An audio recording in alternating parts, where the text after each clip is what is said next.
COVID-19 has had a significant impact on the sex industry, and snap lockdowns and travel restrictions mean that there are times when sex workers require emergency financial relief in order for them and their dependents to stay safe, housed, and fed. Sex workers don't get sick or holiday pay, and many have no savings to fall back on. The stigma and discrimination that we face means that some have no proof of earnings to access government support, and of course migrant workers are often forgotten. Scarlet Alliance and their state and territory member organisations joined together to create an ongoing fund that is hosted on the website Chuffed, that's CHUFFED.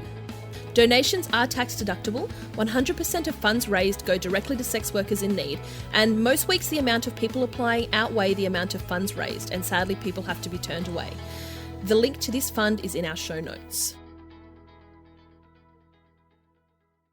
Welcome to Somebody You Love, or The Sale of Two Titties. I'm Jenna Love. And I'm Holly Hart. And we're experts in disappointing our parents, breaching community guidelines, and banging the people who vote against our rights. Hey everyone, welcome back to the show. I'd like to take a moment to acknowledge the traditional custodians of the land on which we are recording today. I'm lucky to be surrounded by the beautiful bush and mountains of the Darug and Gundungurra people. And I'm on the land of the Ngunnawal people, surrounded by the beautiful Brindabellas. We extend our respect to any elders past and present, and we acknowledge that sovereignty was never ceded. It's also really important to keep in mind that the lived experiences of sex workers are incredibly varied, and the things that we say on this podcast are only reflections of our own personal experiences. Now, we've marked this podcast everywhere as being explicit, but in case you missed that somehow, it's going to be explicit, obviously. Today we're excited to be joined by Danika Deep. Danika is an award-winning transgender escort based in Canberra, Australia. She has a lot of experience in the adult industry, including fetish work and porn. She offers everything from social bookings to GFE and PSC to full domination in a dungeon. Hi, Danika. How are Welcome. you? Yeah, I'm great. Absolutely fabulous. Thanks Lovely for joining to be us. here. Thanks for having me. Thank you so much. You're our guinea pig because you're the first guest we've ever had. So... no one mentioned this. Okay, that's really cool. I just thought Oh, this did was no like, one yeah, say run that? of the mill Oh. for you guys. No one said anything. That's Holly's thrown you under the bus. So we're a little bit nervous, actually, to be welcoming you into this world of madness that the two of us have created.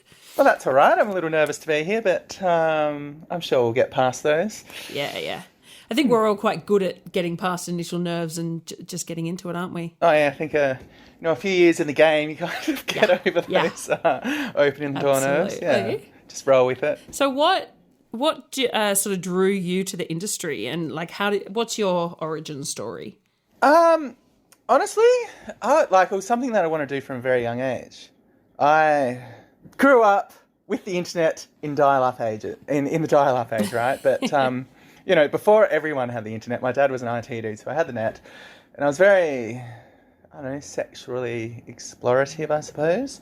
But so I was got into the porn and all that sort of stuff quite young, and all sorts of various sort of fetish forums and websites, which it wasn't hard to kind of fake your age to get into. But I remember I was around, 13 or 14, reasonably sexually active at that stage, but, seeing all this porn and these people sort of performing, and it was obviously work. Like, this was a job. And I just thought, well, as opposed to being a tradie or a doctor or a fiery or whatever, it was just like, people actually doing this, which looks really fun as a career.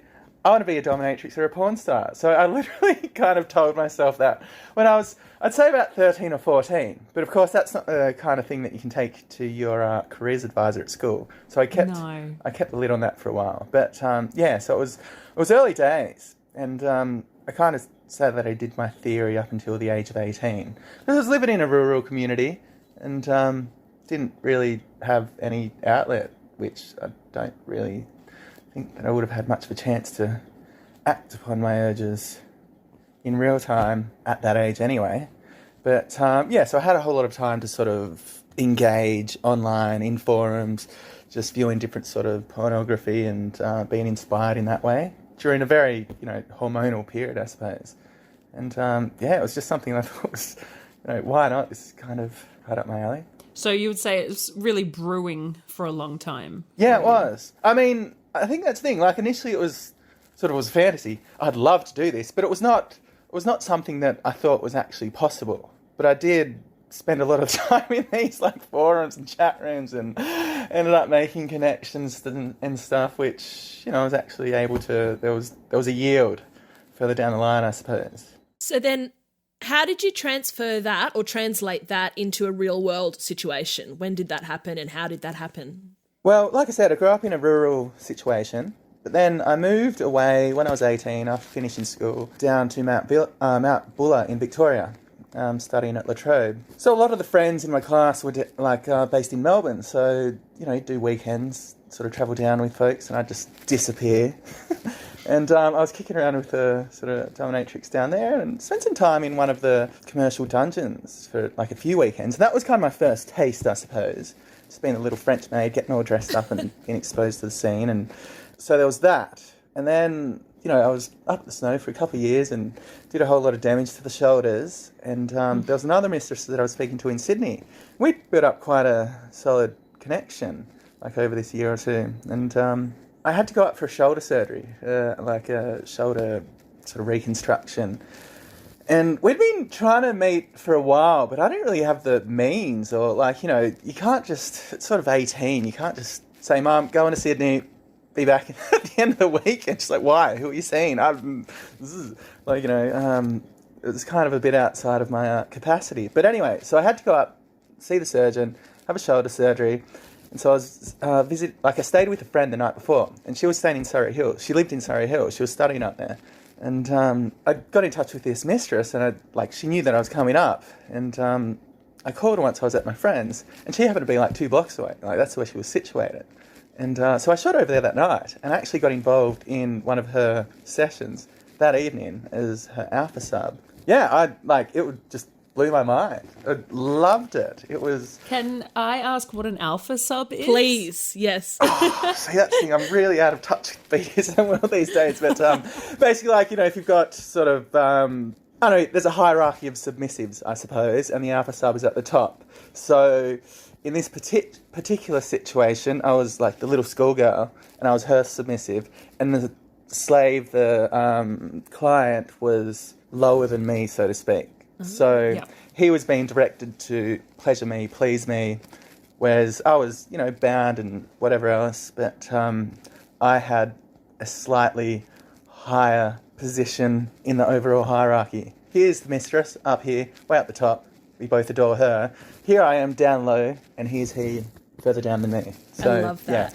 Yeah. Alpha sub and beta sub. I've just discovered that I have been an alpha sub a number of times. And I think I've also been a beta sub or... Oh, cool. Yeah, that's fascinating. Thank you. That's really articulated some experiences I've had. Cool. Now, Danika, while we're talking about the hierarchy and the dynamic between the mistress and subs, and I suppose you as an apprentice in the the dom world, what do you think was your experience of that hierarchy and say the training processes in the dom scene? Well, that's the thing. I kind of sidestepped it all, I suppose. This particular mistress, she was quite prominent throughout the 90s and such, but she was a private operator.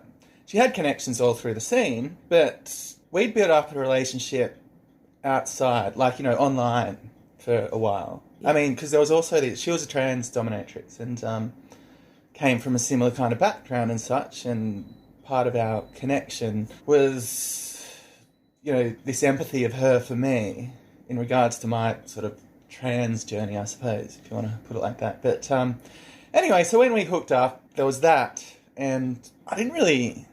I wasn't exposed to, I guess, the standard way in which... I've heard about how, to become a mistress, one goes to the dungeon, does the time, all that sort of stuff. Whereas we already had a bit of a relationship, and I became her slave, her live-in slave. When I came back, I had the surgery, I went back to my hometown for 6 weeks while I was in a sling and recovering, and then came up, saw the surgeon, had the sling ripped off.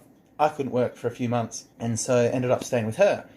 And just, we became good friends, but I also became her, live-in slave, I suppose, and it was it's kind of a social thing that turned into a professional thing along the way. So you sort of got the shortcut.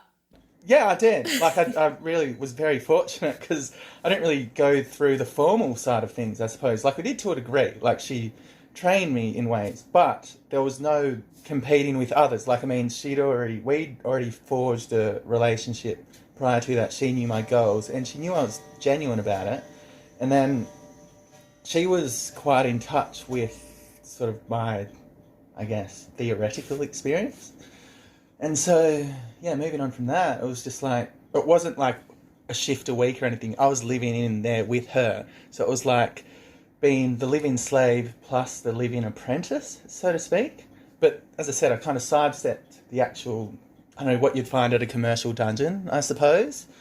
Well, I imagine you'd learn quite quickly when you're living, when it's 24/7. Yeah, well, I mean, that's the thing, because, like, I was at her house the whole time. She'd do a session. I may or may not be involved. She'd bring me in if the client was cool with it, possibly to observe, maybe to hand her things, or possibly as a bit of eye candy. Who knows? But or I'd be sitting out, in the living room, and then I'd get the feedback, and the sort of we'd discuss it afterwards, and she'd go through everything, and then I'd clean up, obviously.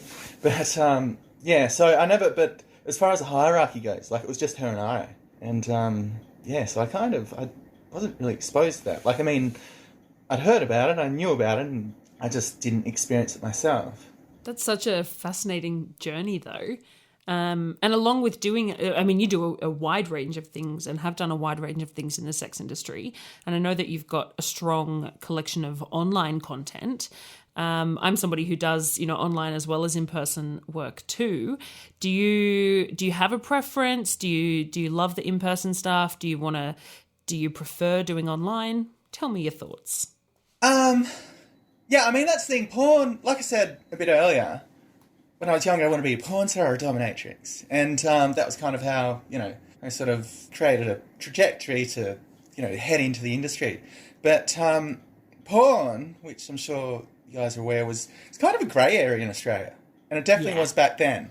I mean, it's changing now with sites like ManyVids and OnlyFans and all that sort of stuff.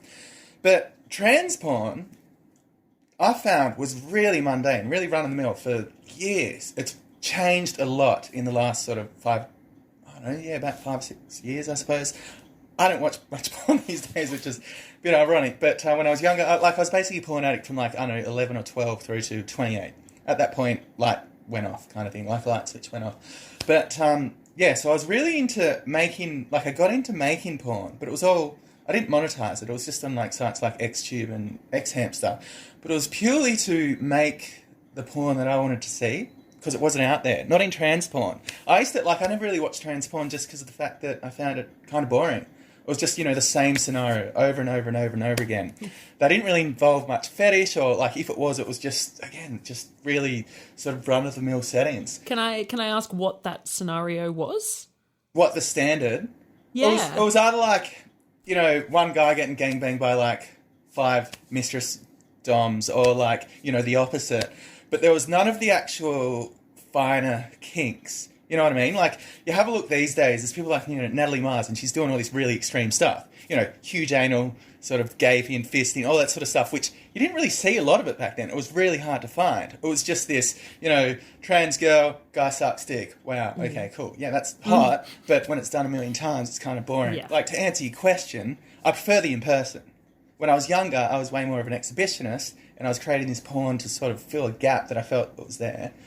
But these days, I don't know, I think after beginning hormone therapy and such, sex drive's taken a dive, and I really now get off on the connection and the growth that I see within, clients, and sort of helping people sort of navigate their sexuality. So that's kind of what does it for me now. The exhibitionist side of me is, I don't know, it kind of died along with my 20s. I mean, there's a little bit of it there, but it's not as strong as it used to be. So, I can relate to so much of this. Yeah, okay, cool. I'm not alone, great. That's awesome. So would you say that has been a highlight in your sex work career, and what else has been a highlight for you during this career? Oh, gosh. There's so much. I mean, I guess God, hard question to answer. To specify one thing, I suppose. been to some amazing places with some amazing people doing just fucked up shit. That's cool. But at the same time, so it's like, okay, I'll give you two sort of extremes just to hooking around. Yeah, I guess that kind of works in the scenarios. But like getting around with a particular individual. Yeah, this was a bit of a highlight. So I had a client when I was up in Sydney, and I guess I was kind of his entertainment quote-unquote coordinator when he was in town. This is, a big sort of name kind of person. And, like basically we'd be at these awesome hotels throughout Sydney. He'd come up for a night or whatever, do his work, and I'd basically have his credit card. I'd rock up at the hotel first. His driver would come and pick me up. I'd go to the hotel, and then I'd just go through... He was a voyeur, essentially. And so he loved me because I was really diverse and he couldn't put me in a box, blah, blah, blah. Like, it was always different. And, so I'd have his card. I'd just be trawling through, escort pages, dominatrix catalogues, or, whatever. But I was like a kid in a candy shop. I could get whoever I wanted around to do whatever I wanted. You know what I mean? Like, maybe I want to get topped by a couple of male escorts. Or I'll get like another dom and That sounds amazing. That is amazing. That is the goal. That's the dream booking. Yeah, it was mad. It went on for quite a while. But I mean, that was the thing. It was like doing that in all these sort of crazy venues. And I remember being on top of Hyde Park, just like having these water sports sessions, just like on one of those top tiers of whatever the hotel was. And just like ridiculous shit, right? It was awesome. But there's that, and that's really cool. And it's just like, it's that sort of superstar experience or whatever. And that's amazing. But at the other end of the spectrum, and this is, I think, more relative to sort of what I do now, is like, I've got a particular disabled client here, and I'm like a very sensory person, always have been. I really love the fact that, this world sort of gives us so many different ways in which you can feel and experience it. Sort of from temperatures to textures to all this sort of stuff. Really love the sensory world, I suppose. I've got this client and he's like suffers severe cerebral palsy, and he's really incapacitated. The first time I went to see him, like we had a bit of a plan or whatever, and just realised how unable he was to experience the world around him. And sort of we went through, like, I guess the script of the session, but then I was able to sort of take him on this bit more of a journey just to, like, just the simple way in which one can, like, you just run the fingernails down the inside of your opposite arm. It feels great. Do it. From your wrist up to your elbow on the inside. It feels amazing. If someone else does that, it feels even better. It's just such a simple thing. He's unable to do that. It's such a simple sensation that you can give to yourself at any given time, and he's cut off from that, from no fault of his own. It was like seeing this guy, and it just kind of blew my mind that here I am, so lucky to be able to, walk outside, get the sun on your face, or jump into a cold pool, or stick your head out the window and feel the air in your face. He's just completely incapable of any of that. And so here I have this opportunity to sort of take him on this sensory journey. And so I got experimental and exploratory, and taking him in the shower and just spraying water over certain parts of his body in certain ways. And then, we tend to have sort of about a 3-hour session, and he's buggered after it, but he's just so content. And I'll hear about it for like days afterwards. He'll be emailing me. And so that's like, the impact you can have on someone's life. Like that, like I said, you've got the crazy hotel stuff and all these sort of dreams coming true, whatever. But then having such a huge impact on someone's life, like bringing so much to a life because he's got human contact. He's got his carers and such, but everything's just so structured.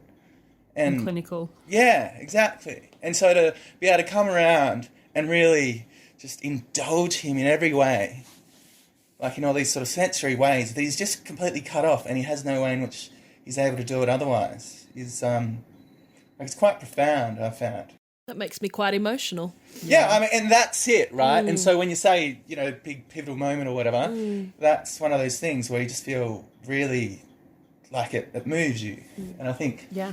I think those are the bookings that I think we've all had experiences like that, and we go, fuck, this is what it's about, man. This is what we're here for. Yeah, exactly. Yeah. Like, I mean, that's the thing. There's so many taboos and stigmas and sort of, I don't know, cliches of what the industry is. And often it is some of those things. But then there's this other side, which is so much deeper and so much more meaningful.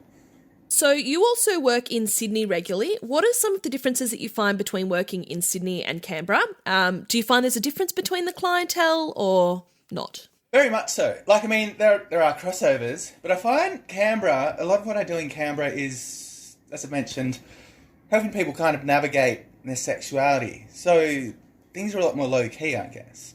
Whereas in Sydney, I get a lot more, say, PSEs, porn star experiences. Seems a lot more lusty or fetishised or whatever.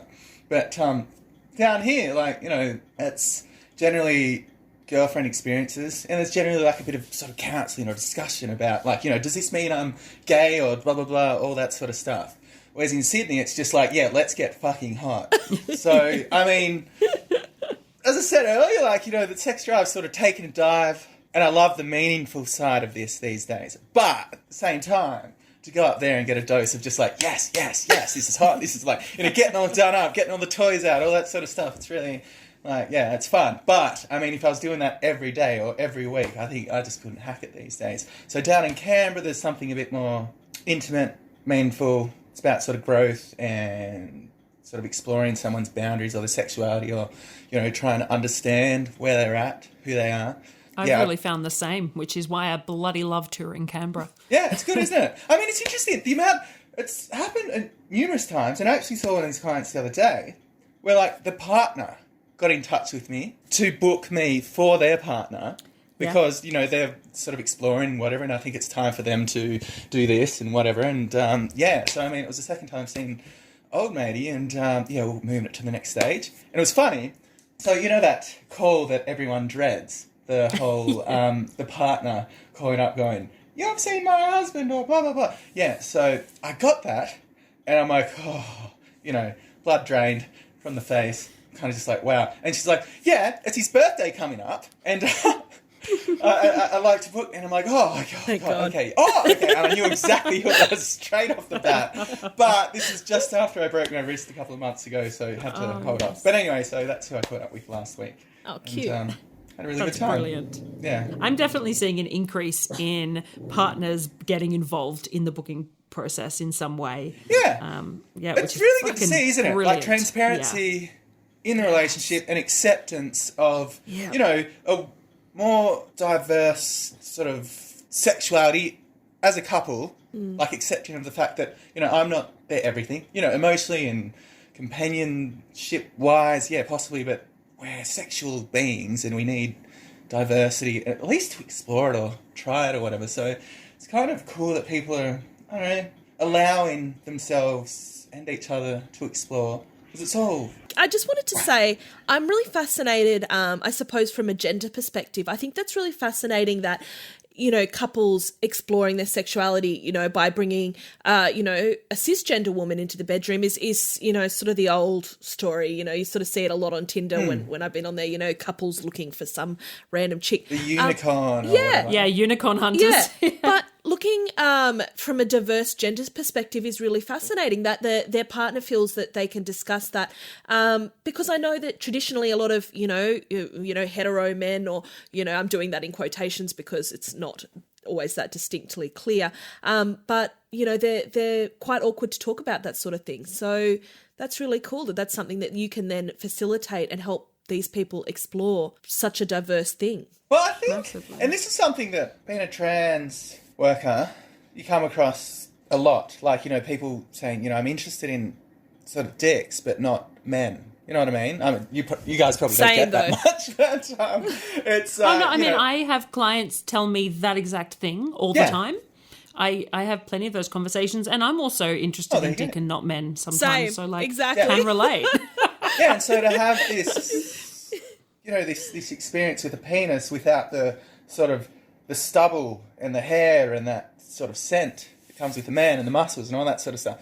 It's to wrap that experience up in a more feminine sort of image or experience is, it's a bridge for a lot of people, I think. Wow. And it might just be a bridge to halfway along the bridge, they never go any further, or for some people it might be a way in which to, just try something new, and then that goes into, it just sort of lets them slowly break down the boundaries that they've put upon themselves to, maybe hooking up with a guy further down the track or whatever. But it's just or it just means, they love dicks and they love tits too. Yeah.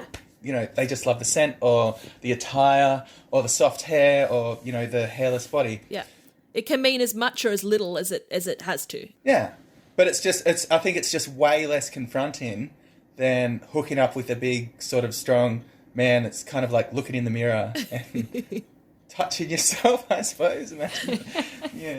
Yeah. But, and I think that's the thing. People often when it's the couples, it's about the guy having a bi experience. Because I guess, what you just mentioned earlier, Holly, is like was it Jenna, whoever said it, about the standard was, the extra girl in the bedroom. And now, I don't know, seem to be becoming a bit more progressive as a society. The idea of having an extra penis in the bedroom is, becoming a bit more accepted or a bit more exciting, where people can actually sort of venture down that road a little bit more. Good. Fucking men. Bloody good. Yeah. Yes. And this is this way in which people can do it in a less confronting way than, getting another guy in. Because, a lot of dudes are pretty insecure. It's less in certain ways, emasculating. right? Yeah. Yeah. So how do you feel, what has your experience been within the industry from the perspective of being a trans woman? Do you think that there are areas in which the community and or clients can improve, or is that too difficult a question? It's hard to tell. My experience has overall been pretty good, but I put a lot of this down to my origins were as a dominatrix, yeah? So there was always this hard line you approach with respect, right? Yeah. And so that's what I grew up on, that's what I was used to. And so when I sort of ventured into the world of sort of more vanilla escorting, if people started acting like tools or being rude or sort of gross, I just shut them down and fucked them off, right? But so I think I'm pretty lucky in that, I've got very sort of hardline boundaries and I'm quite capable of keeping them. So I haven't really had to deal with too much stuff. I've come across it here and there, but like I said, just boom, gone. They're no more after that.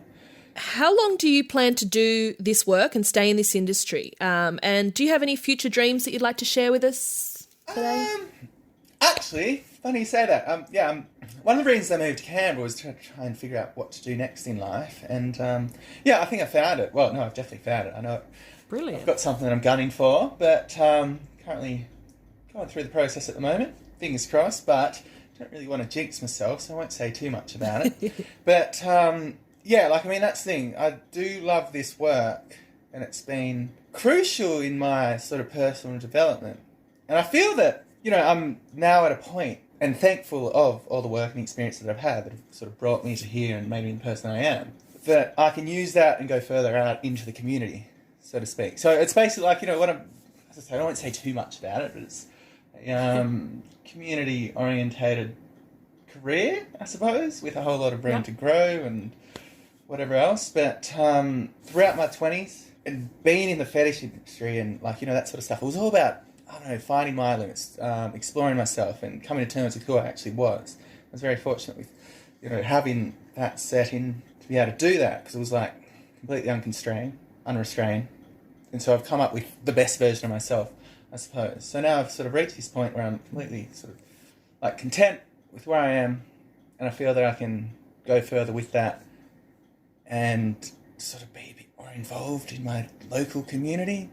I think that's really fascinating because for so many of us, I think that sex work does become intertwined with who we are. And I've heard some people sort of say, I feel that I identify as a sex worker. Oh, yeah. To an extent, yeah. And I think some people go, oh, it's just your job. You shouldn't be defined by your job. And I understand what they're saying. I am a person aside from Jenna, but I think you've really kind of blown my mind there. You've made me think about how much of my personal identity has come from my work. Well, on that, I had a 2-year hiatus just before moving to Canberra. This is when I shut down my dungeon. And I was just working like a regular job in property styling. And that was huge. I felt like I'd lost such a massive part of myself. From being this kinky dominatrix, you'd be at a dinner party or something. It's just oh, what do you do for work? And I'm like, wow. And then all of a sudden, the whole table would just be focused on you. And it's oh, tell us more. To turn into just I've just got the normal job and I go through the motions and whatever. It sounds like you're in a really, really exciting place. I'm really excited for you. I am. Yeah, I can tell. I wish our listeners could see you on video because Danika is so expressive with her storytelling. And yeah, she's very engaging. Yes. Oh, well. Thanks, Jenna. She's compelling, isn't she? Compelling. I like that word. You used that the other day and I love that. Envelopes are laminated, reusable envelopes that you can give to your provider with their fee inside. Because they are open-topped, the provider can easily and discreetly check that the fee is correct, allowing you both to move on to more fun activities. You could even use them to put letters or little messages inside. You know when you buy someone tickets to a concert and you feel like just a knob giving them a piece of paper? I think this would be way cuter, and then they've got a way of keeping it safe until the date. They are $16 for a set of 6 and there's a link in the show notes.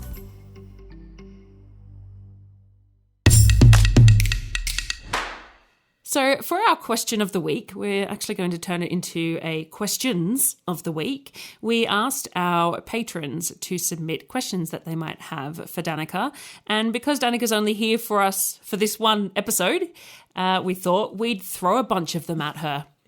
Woo, lucky me. The first question is, how do you relate to and handle bookings with hetero men who want to book a GFE with a trans woman? I'd say that's a huge part of my clientele, I suppose. Well, I guess that's the thing. In a way, I grew up in a very rural setting. Probably half my life was spent as a guy. Like, I've got a lot of connection with dudes. A huge part of my sort of inner circle, friends that I've, grew up with and, are still close, are cis, het guys. Like, I understand them quite well. I guess, I can connect quite well with sort of, your quote-unquote straight dude. This is what I love about the work that I do now. As I mentioned earlier, like in Canberra, this is a lot of, navigating people's sexuality.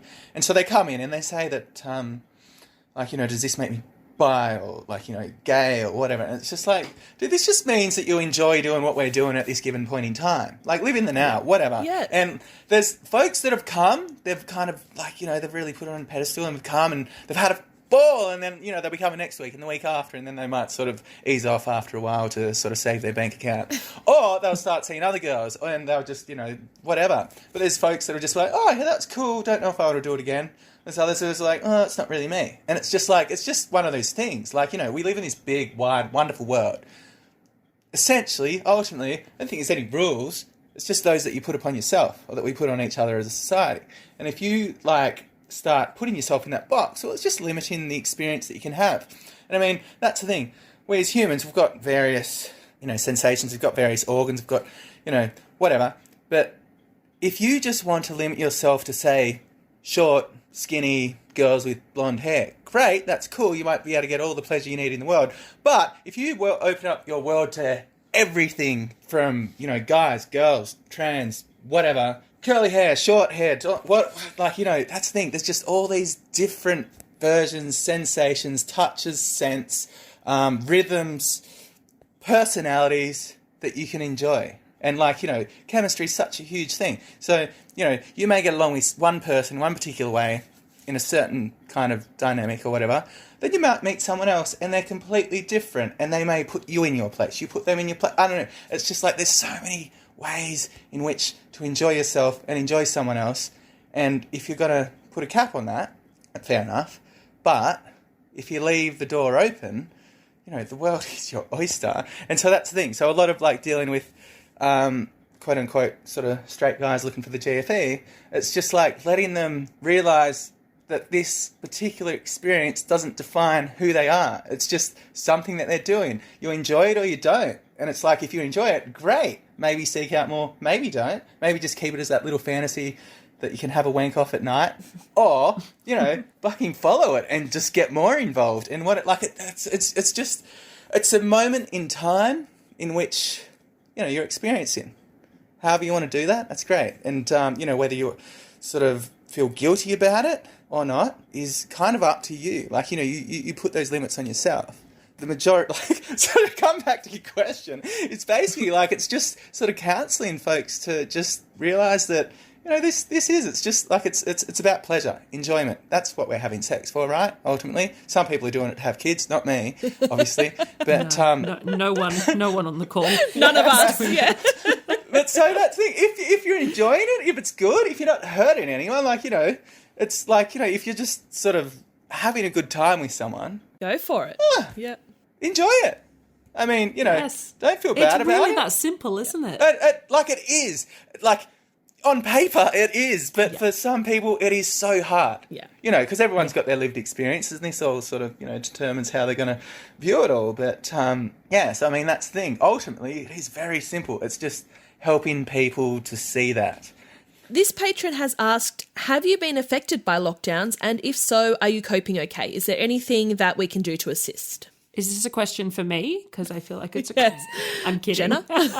I'm just currently in Sydney where we've got some bit of a situation. But Oh, yeah, no, huge. I'm just being a No, dick. Jenna Go on, is Jenna. not all going okay, patrons. Jenna needs all of your assistance. Jenna is Send not help, coping. chocolate. I just needed to get that out there. Just cash, lots of cash.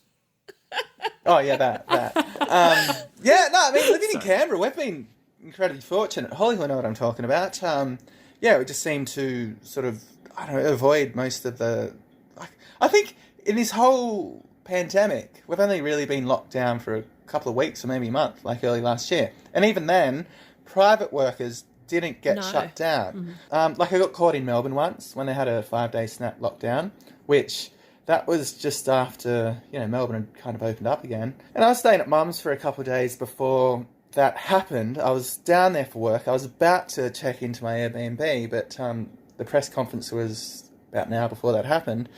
And I got stuck there and sort of put the Airbnb, just got a credit for that. And it was a forced family holiday. I just got to hang out with Mum, and both sisters were within a 5k radius. And so... I mean, because that's the thing. It's easy to, with this work, especially when you're touring and just get carried away.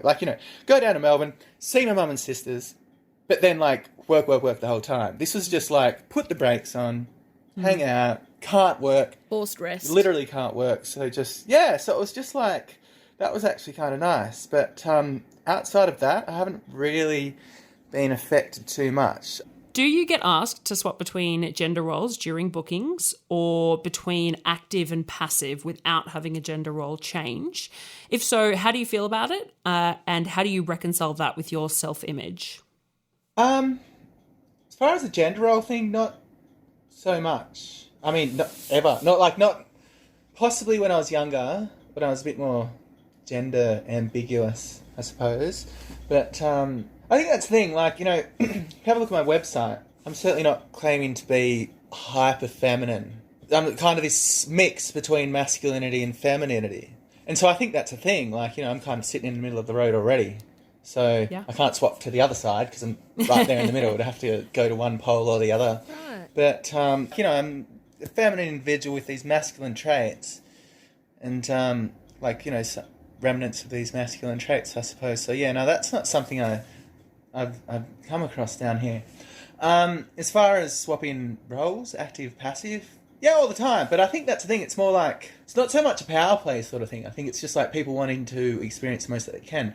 As I mentioned a bit earlier, the whole, you've got all these different organs and, there's different configurations. You can make them interact, I suppose. When it's a girl and a guy, there's 2 holes in her, a hole and a, stick on him. Put it very crudely. But so you're kind of limited when you've got the guy and a trans woman, and these options have just opened up to this guy that he's never had to experience before. But at the same time, he still wants to put his stick in the hole. You know what I mean? But he's keen to try it the other way around too. Yeah. And so, I mean, as far as how I reconcile that with me, I mean, I've been in the game a long time. What I didn't mention about me getting into the industry was that I was always a submissive initially.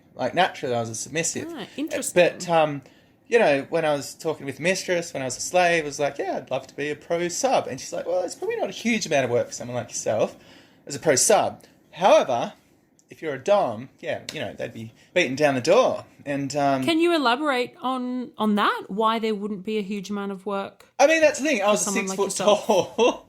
Kind of cross-dresser, I guess, at that stage. kind of yep. sub. Right. So, I mean, masculine to a degree, right? And so, yeah, probably not. However, Interesting. you know, a 6 foot tall trans dom with a functional dick, yeah, they all want it, kind of thing. But I mean, that's the thing. So I kind of trained myself to be dominant and to be the top, like for a sort of, you know, professional kind of, Yes, you know, commercial of capacity. And, you know, after being in the game for years doing that, grew to enjoy it and love it. And so now, like, you know, I'm quite versatile. And so, you know, being passive, you know, the top or whatever, active, it's just like it makes no difference to me. I'm cool. Either way, it's all good. But, yeah, so I mean, that's the thing. Generally, I prefer to top first. I mean, being on hormone therapy and such, it's constantly, it's pushing water uphill, trying to maintain an erection and a strong erection for a while. So if I can get in first, Yeah.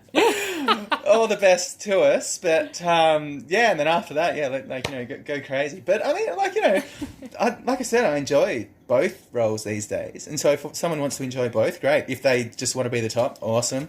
If they just want me to top them, great. I mean, yeah, that makes no difference to me, really. As far as my identity goes, like, I mean, I'm fine with all that. Like I said, I've been in the industry for coming up on 15 years, I guess. So it's, in a way, it's like growing up in the hometown, all these people went off and got their trades. This was mine. Yeah. So, you know, to a degree, it's just like it's work. It's work that I rather enjoy, but at the same time, it's like, you know, it's like swinging a hammer for someone. It's just, it's what I do. Happy to do it. And, hey, if this is how you want me to, quote unquote, build your house or service Swing your your, hammer. Yes. yeah, fix your plumbing, so to speak, so I'll do it. I've got the skills and, you know. Got the skills and the experience. tools. I can do that for you. Yeah. It's probably that's probably a good time for me to ask if you have preferred pronouns, because I totally made assumptions. I mean, this is, not really.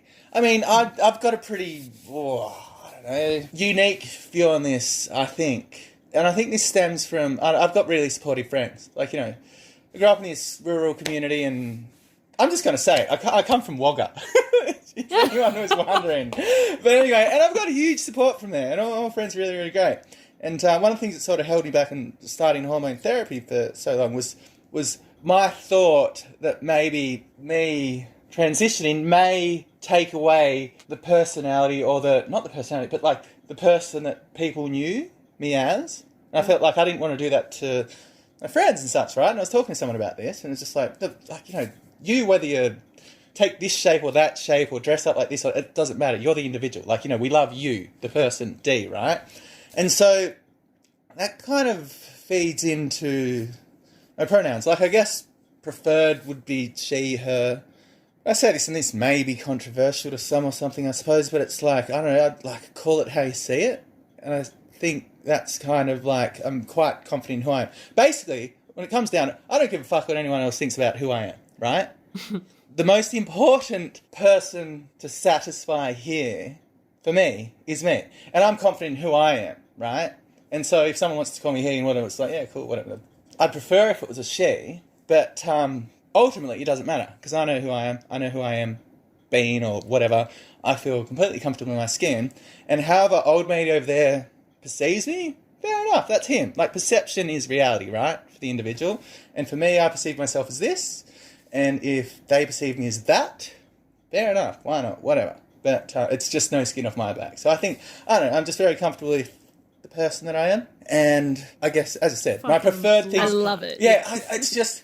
And, like, it's very important to some people, and I get that. It's just, for me, it's not so much. I just feel that if you put too much weight in other people's perception of you, you kind of put yourself as a disadvantage, okay. So just be completely confident in yourself, right? And, yeah, that's how I am. Probably overly so. But, so... That's great. That's an awesome answer. Oh, I mean, that because I was using she, her, which I forget that because that's what I'd sort of seen on your advertising. Yeah. And then I went, well, wait a minute, that may not be. So I was like, oh, fuck, I should have actually. Oh, and probably because Holly had used those Yeah. as well. Well, But anyway. There's another element to my saying, call it how you see it sort of thing. And that's like, I kind of use that as a litmus test. Because, you know, it's a transition. Like, you know, it's an ongoing thing. Like, I say I had a long social transition, like, so because I started working in the industry when I was like 19 as like a trans dominatrix. So I was dressing up and all that sort of stuff. But I was also able to exist in the capacity of a male. Like, if my friends were going out BMX riding or to the beach, I'd just wear board shorts. But if I was in the dungeon or going out at night, I'd be, in a frock and all the rest of it. But so I had this long period in which to sort of transition socially, I suppose. But then, starting hormone therapy and such, it's a bit different. And you kind of like, you want to, like, there's all these changes that are happening. Like the hair starts to soften, there's a bit more body fat and all this sort of stuff. And, like, the whole call it how you see it thing, I guess, like I said, is a litmus test in that, like, I've noticed of late more people are just naturally addressing me as her and she. Some people will say he and him, but, people see things differently. That's one thing I've found in life. Of like, 5 people can look at the exact same thing and have completely different perspectives on it and see it differently. And so you've got to factor that in. But at the same time, it's just like when more people are addressing me as she and her, I just feel like, oh, the hormones are working, or maybe my style's getting better or whatever. And so this is kind of gratifying. And like, a couple of years ago, it was less of that. And so it's, back then it was probably a little harder to cope with, maybe. But I was aware of this fact. And that, like, this is a gradual change. And so when more people are saying she and her, then it just kind of means, it's all working. It's going in the right direction. It's coming along. So that, call it how you see it, has a bit more than just, whatever, I don't care. But it's just like it becomes more and more gratifying as time goes by, because it means the hormones are working, I've had breast surgery, that helps. And love the boobies. I don't know, the way in which I interact with people. Oh, thanks. No, they're I great. actually need to get a little bit more exposure for them. Yeah, you've got to get them out there. Yeah, I need to get a photo shoot happening. Actually, I was meant to do one earlier. Well, I was planning a big tour. It's hard with the beginning of June, lockdowns. and then and then did the wrist and all that sort of stuff. So that's right, the wrist too. Can I ask when you did start hormone therapy? How long ago? Yeah, that was beginning of 2018. I was actually right. Yeah, I was about to start. Like, I was set to go at the beginning of 2016, but this is like I'd just come out of a relationship. And this is when I shut down the dungeon, actually. And it was just like, there was a lot on the plate, a whole lot of emotional baggage. And I just thought, it's probably the wrong time to do it. So took my hiatus and came back a couple of years later, got on it then. And it was amazing. Like, it just described it like, I was kind of a boat without a rudder or something up until that point. Because, like I said, I was sort of, they had that long social transition, which I could be he or her or whatever suited that particular point in time, what I was doing, whether riding a bike or at the beach or, going out and hanging out with people. But just felt like I was sitting on the fence. Like, as far as progressing in life, I needed to, just actually get my shit together and forge a path. And, getting on the hormone therapy, it was just like, boom, there it was, it happened. I mean, I was able to, pick the path that I always knew was mine and move along it. And it's been absolutely great. And that's kind of what I alluded to earlier when talking about, aspirations outside of the industry. It's like having all these growth periods and these opportunities to sort of explore myself within the industry. I mean, having the industry has given me the freedom to do so. Now I'm at this point which, I'm completely content with kind of who I am, and I feel that I can move that into another industry and put more into the local community, I suppose. So, yeah. I don't know. Excuse my ignorance, the hormones, do you need to now take those for the rest of your life? Like, is the transition? Yeah, pretty much. As far as I know, I'm pretty blasé about it. Well, I mean, I just outsource all the important stuff to my doctor, I guess. But so personally, I take hormone blockers in a tablet form regularly, and then I get an implant sort of every 6 to 8 months for sort of estrogen, which, that's ongoing until maybe technology changes or something. But as far as I'm aware, that's pretty much how it is for everyone. It's an ongoing, battle, I suppose. Yeah. I think that's been a really interesting perspective change in my mind. I think I always thought of the transition as being like it's a thing, it happens, then it's over. Yeah, and then it's over. Exactly. That, but it's. But you've sort of reframed that for me. Yeah, no, it's something that's consistently ongoing. Our final patron question is, how do you cope with some of the self-fetishization that comes with being a trans worker? For example, possibly using terms in advertising that may be considered offensive to trans people outside a sex work context. Yeah, I think that's interesting very valid question. I mean, I think a lot of these terms, and I'm thinking like, chicks with dicks and she-males and all that sort of stuff are derived from, the porn industry. And I think when I was younger, I probably had a bit more to do with it, like, and those sorts of terms. But I think I was kind of fetishizing myself a bit to a degree, and I'd kind of use that energy for arousal. And so, like, and I'd sort of see more clients that were seeing me as a sex object, but at the same time, that was this kind of reverse in which I was seeing them to get off to sort of play that role. Do you know what I mean?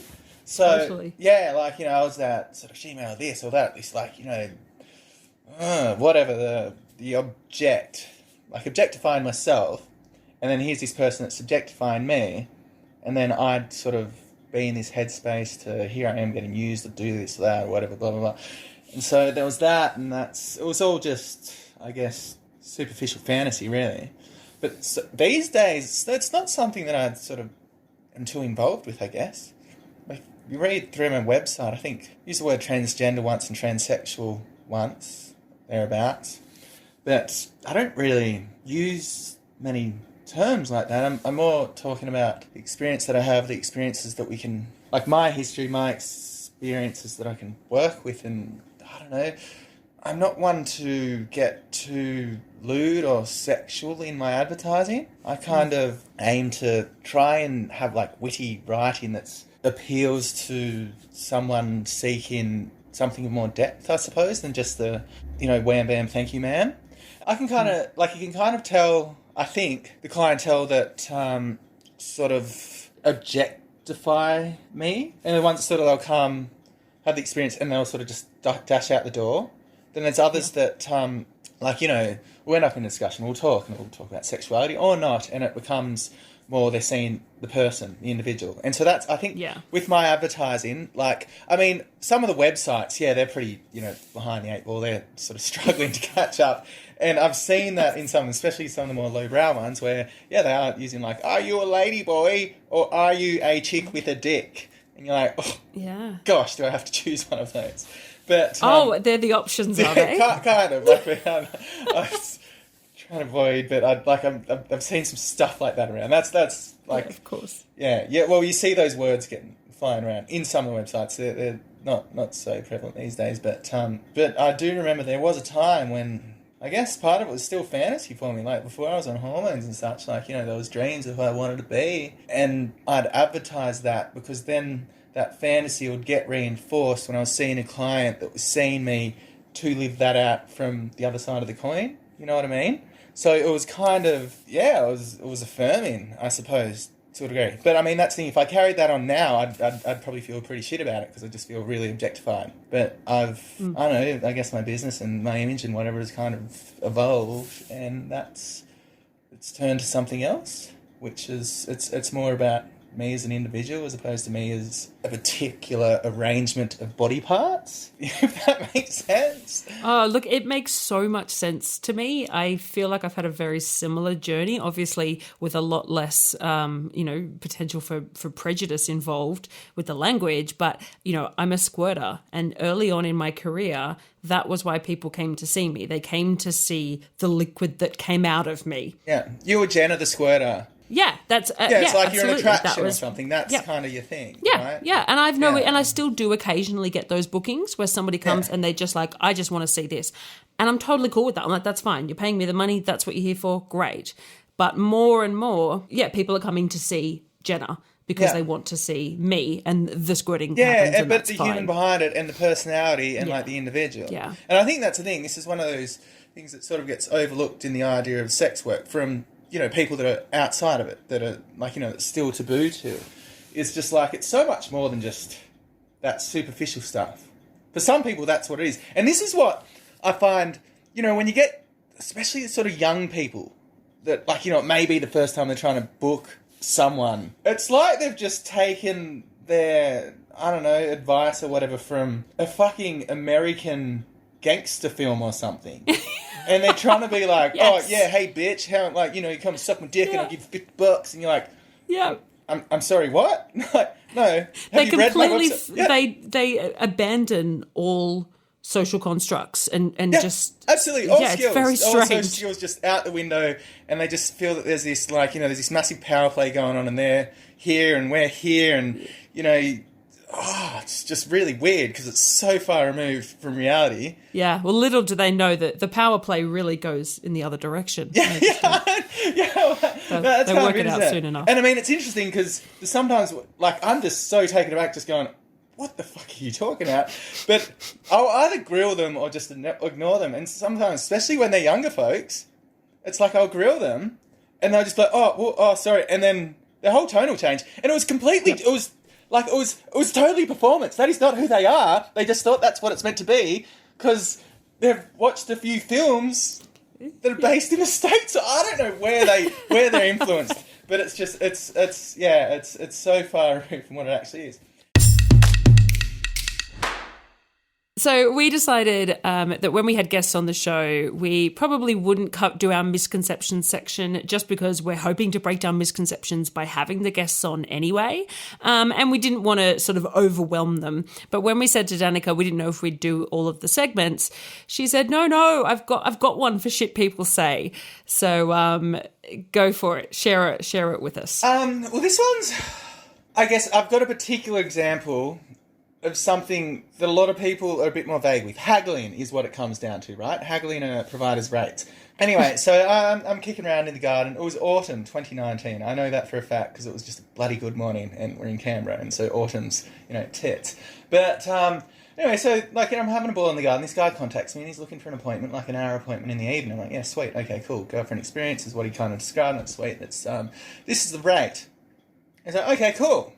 How's about we do it for this? And I'm like, no, like I literally just told you my rate. This is what it is. This is my rate. Like, they're non-negotiable, blah, blah, blah. And he's like, oh, yeah, sweet. And I'm really into what you've been doing. I've, checked your profile, all that sort of stuff. And I'm really attracted to you. It's like, yeah, okay, let's do it, but we'll do it for, the rate that he suggested. I'm like, then I just texted him, like, my services list, like the URL to my services list. I'm like, no, this is... it's set in stone. These are the rates. You pay them or you don't. Anyway, this kind of went on for a couple of hours, and I'm just like, yeah, whatever. Okay, obviously you don't want to see me. No, you're not prepared to pay the rates, whatever. So he contacted me later that night. I think he was looking for a booking around 7 o'clock, or 7:30, and he contacted me about 6:30. And he's like, so are we doing this? And I'm like, what do you mean? Like, we haven't made a booking. And he's like, yeah, no, like, if you'll see me for, his aforementioned rate or whatever he said, like, we're on. I'm like, well, no, I've told you multiple times throughout the day, and I've sent you a list of my rates. This is what you're paying for that service. Like, we've determined that it's a GFE, we've determined that it's this rate. I mean, if you're not prepared to pay it, okay, fair enough. But, I mean, that's if you want to come and see me, this is what you're paying. He's like, look, yeah, no, I get that, but, I'm happy to pay this rate. Severely under what was my actual rate. Oh, it's infuriating. Like, okay, yeah, no, anyway, I'm just going to sort of blacklist you. Don't worry about it. I've told you numerous times, you don't haggle. Like, I mean, this is the thing. And then he's gone to say, oh, I'm so sorry, but, like, I was talking to a friend about this, and he said, and this is what's important, this bit just here, folks. It's like he said that a friend told him that this is how it is, this is how the industry works, you negotiate the rates. And I'm just like, well, I'm sorry, but your friend has really, really misinformed you, and quite frankly, like, I'm in a very, like, fortunate position.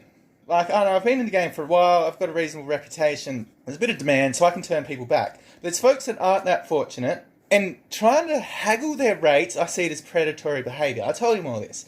And I mean, that's it. There's some folks that, like, this is, they might get a session or two a week kind of thing, and this is what they're trying to live on. And then you got some dude who can pay, who just chooses not to, due to the power play or something, is going to try and haggle their fucking rates. Because his mate told him, that's how it works. This, like, these girls, they just charge this and what, or they say that, but they really want this, or this is what they're happy to take. And it's like, no. That's not how it works. If someone advertises their rates, that's what you're paying. If you want to contract their services, cool, you're paying their advertised rates, right? Unless there's certain services in which you negotiate. Like, I do that. Like, if it's a long period thing or there are particular fetishes involved, I'll negotiate. Sure. But I mean, it's on my terms, right? But this guy, it was not that. It was basically, here is what I'm charging. It's like, okay, I'll just give you, I don't know, 60% of that. Exact same service, but this is what I'm doing. Like, this is what I'm going to offer. And it's like, no. This is not how it works. But anyway, so, yeah, I mean, I guess the point of, like, that was, like I said, that was just a crystal clear example of what not to do. If you're going to contract a provider's services, well, you pay that provider's rates. We've all got our place in the market and all the rest of it. And I mean, that's the thing. You find a provider that's providing what you want, what it is that you're seeking, for a rate that you're happy to pay, and everyone's happy. You don't start demanding. No. Like you Well, that's, yeah. Like you, I'm quite fortunate and I'm able to turn people away. And if somebody haggles with me and then goes back on it and says, oh, no, that's fine, I'll pay your rate, I still won't see them because I think that they're trying to play a game. They're trying to pull power. They're not respecting my time and my business. And it just I think, oh, I don't know if I want to be alone in a bedroom with you if you think that that's appropriate. Well, it's pushing your boundaries. Like, you know, it's exactly. The whole idea of, like, no. It's like, oh, no means kind of yes, though, right? And it's like, no. There's hard limits here, and you just push past it, or you try to. Yep. And I think, like I said, the biggest thing that pisses me off about that is that there's folks that will say yes to what he said, and it's up to all of us as providers to hold the line so that those that are less fortunate than ourselves don't have to put up with those fucking assholes. Because if enough people just shut them down like that, then that one time they contact someone that might cave because of financial pressures, then maybe this person's been told no, been shut down enough times that he doesn't haggle with that person, and they get an extra $50 or $100 or whatever it is. And that's the difference between making rent or eating well or whatever for the week for this particular individual. So it's just like trying to maintain a standard within the industry for those that aren't as fortunate all the time or whatever. And I think, I don't know. 100% agree. Thanks so much for joining us today, Danika. It's been such a pleasure. You're so honest and fascinating, and we're sure our listeners will find your views really informative and entertaining. Well, yeah, it was an absolute pleasure to be involved, Jenna, Holly. Thanks for having me, and hope to see you guys around. Look after yourselves and keep up the good fight. It's been an absolute joy. Much appreciated. Bye. Bye. Thank you. See ya. So every week we put out our episodes on a Thursday, but if you'd like to hear them a day early, we post them on Patreon on Wednesdays, and all of our patrons have access to those episodes. They are ad-free and 24 hours early. There's also a bunch of other perks you can suss out depending on which tier you choose. We'd like to thank our very generous somebodies: Lachlan, Timmy, Steve, our footstool, Spaceman Dan, Pete, Adele, the Alice Gray, Big M, Scott C, Sammy Jane, Bart, Barlaman, Randy Wagner, Robbie Hart, Andrew, Andy, Leo, Nani, Theodoric, Natalie, Adam Smith, Mal, Bruce McDermott, Gracie, Pedro, Ben, Dale, John the PM, Mama B, Maddie Andrews, Larry and Leslie. We also have our extremely generous somebodies, and they are Aaron, Samuel, and Andrew. Thank you so much for listening. We'll see you next week. Please look out for us on Twitter, Instagram, Facebook, and Patreon. Our name everywhere is Somebody You Pod, as in podcast. Our Patreon starts at just $3 a month, and you can get all of our episodes ad-free and a day early, plus bonus episodes, behind-the-scenes action, bloopers, and more. Thank you for taking the time to listen to the voices of sex workers. And remember, somebody you love might just be a sex worker.